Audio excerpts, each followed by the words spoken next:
At si Jesus ay umahon sa bundok at magdamag na nanalangin sa Diyos.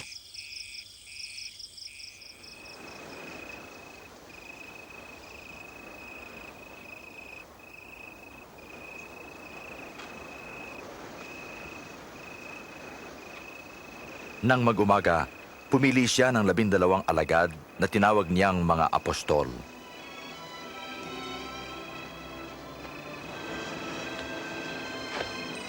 Simon na tinawag niyang Pedro.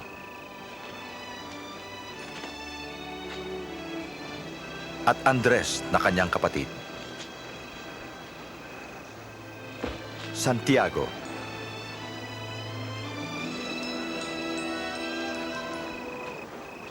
At Juan.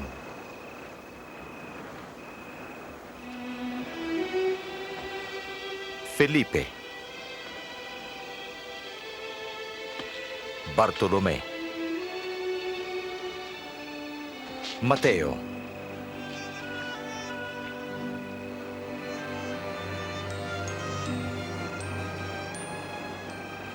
Tomas.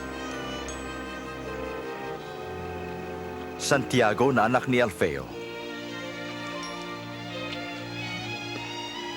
At Simon ang makabayan. At si Judas na kapatid ni Santiago. At si Judas Iscariote na naging taksil.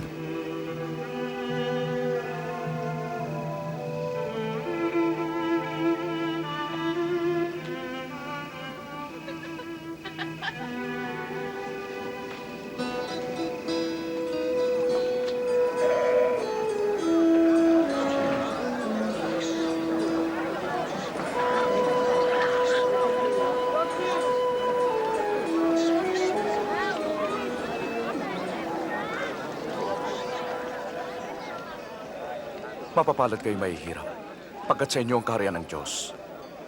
Mapapalad kayo nagugutom pagkat kayo bubusugin. Mapapalad kayong tumatangis pagkat kayo magagalak. Mapalad kayo kung kinapupuotan ng tao at pinagsasabihan ng masama dahil sa anak ng tao. Magalak kayo kung ito'y mangyari sa inyo, pagkat malaki ang inyong gantimpala sa langit. Ganito rin ang ginawa nila sa mga propeta.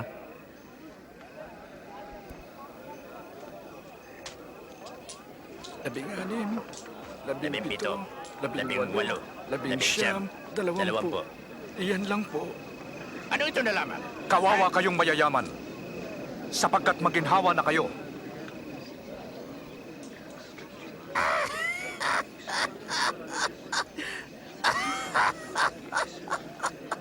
Ayaw niyang yumaman. Isa siyang baliw. Kawawa kayong nagsisitawa ngayon, sapagkat kayo magsisitangis. Kawawa kayong pinupuri ng mga tao, pagkat gayon din ang kanilang ginawa sa mga bulaang propeta. Sinasabi ko sa inyo, ibigin ninyo ang inyong kaaway. Gawa ng mabuti ang galit sa iyo. Pagpalain niyo sila na sa inyo lumalait. Ipanalangin ang walang tiwala sa iyo.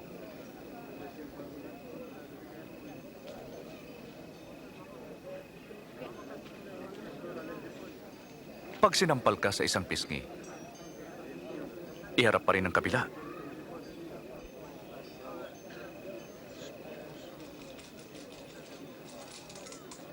Pag inagaw ang iyong balabal, ibigay mo pati ang iyong damit. Bigyan ang humihingi sa iyo. At pag kinuha ang ari-arian mo, huwag mo nang bawiin pa.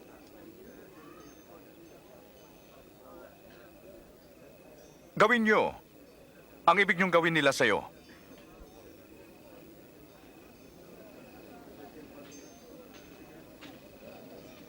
Kung mahal mo lang ang umiibig sa iyo, bakit ka gagantimpalaan?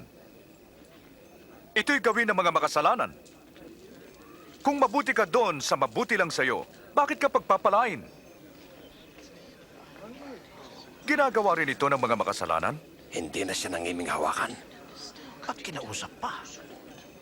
Nakasusuklam.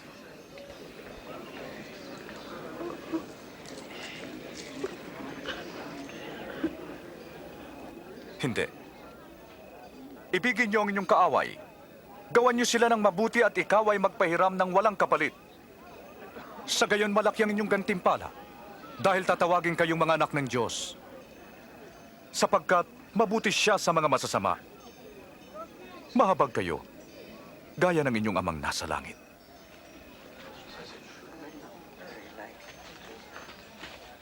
Jesus, iligtas mo kami!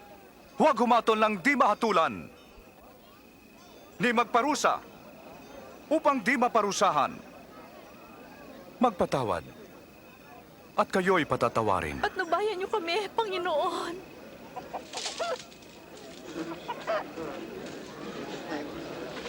Magbigay, at kayo bibigyan. Pagkat anumang gawin mo sa iba ay gagawin din sa iyo. Ang isang bulag ay hindi makakaakay ng isa ring bulag. Mauhulog sila sa hukay. Bakit mo tinitingnan ang puwing ng iba, ngunit di mo pinapansin ang dumi sa iyong mata?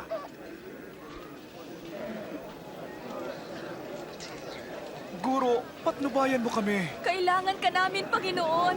Mapalad ang inang nagsilang at nag-alaga sa inyo. Mas mapalad ang nakikinig sa salita ng Diyos at tumutupad nito. Gusto ko siyang makilala. Sa palagay mo, siya kaya ang Mesyas?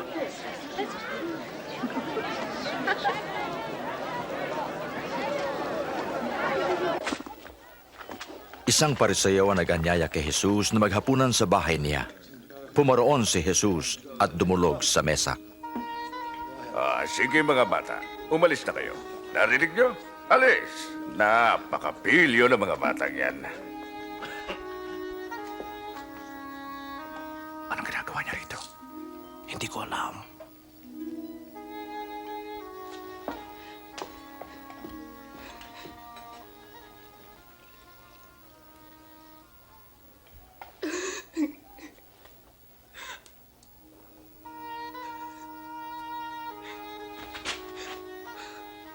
Anong ginagawa niya?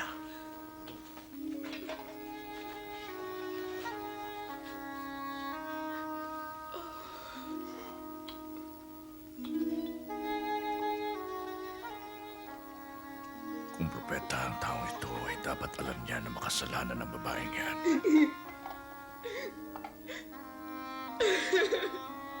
Hindi may tatago sa kanya ang uri ng kanyang pamumuhay. Kilala ko ang babaeng to, Simon. Makinig ka sa akin. May 2 taong nagkautang sa isang tao.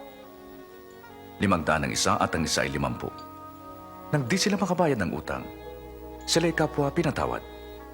Sinong higit na iibig sa kanya? Yung pinatawad na mas malaki ang utang. Tama ka. Masdan mo siya. Nang dumating ako sa bahay mo, di mo nilinis ang mga paa ko. Ngunit siya, binasa niya ng luha mga ito at pinunasan ang kanyang buhok. Hindi mo ako hinagkan. Ngunit di siya tumitigil ng paghalik sa aking mga paa. Di mo binuhusan ng langis ang ulo ko. Ngunit binuhusan niya ng pabango ang aking mga paa. Sinasabi ko sa iyo, dahil sa laki ng pagmamahal niya, pinatawad na siya. Ngunit ang pinatawad ng kaunti, kaunti rin ang pag-ibig.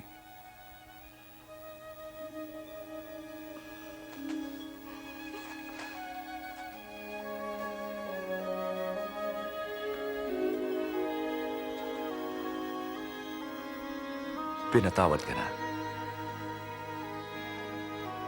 At ika'y ligtas, umalis kang payapa. Ako?